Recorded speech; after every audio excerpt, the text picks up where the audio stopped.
am prepared to go back to jail. I'm prepared to go back on the streets. This is not a country to be proud about. This is a country where now the young people, the Gen Zs, you have to come out and we are prepared to join you. In Kenya, our institutions are under trial. There's no single institution that is not under trial in Kenya. If you go to the Supreme Court, there are a lot of questions that are being raised about the principal judicial organ, the supreme organ in the country called Kenya.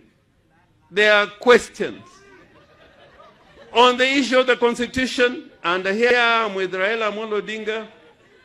Devolution is under threat, and until we are prepared to fight for the Constitution and not for the little things we are given, unless we are prepared to fight for what is in the Constitution for us as a matter of right, Kenya is going to lose direction.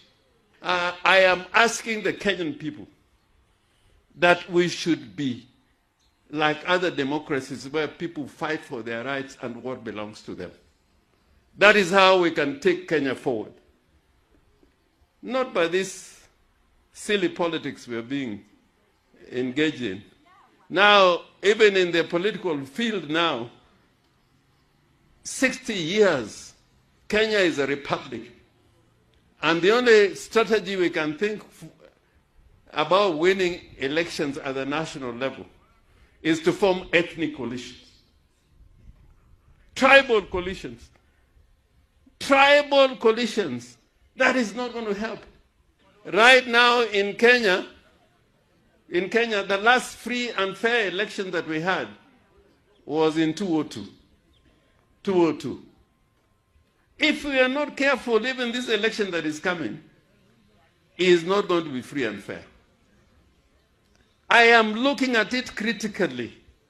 Even with this IBC, I can see the membership that is going to come out of this process. I am sure that unless they are constitutionally anchored and allowed the space, Kenya is not going to have free and fair elections. It's not going to have free and fair elections. We are living in a country where the most popular man in the country for the last 20 years, Raila Amolo Odinga, cannot win an election because it's being stolen all the time. And we are forced to now enter into deals and transactions that do not make sense. So the struggle is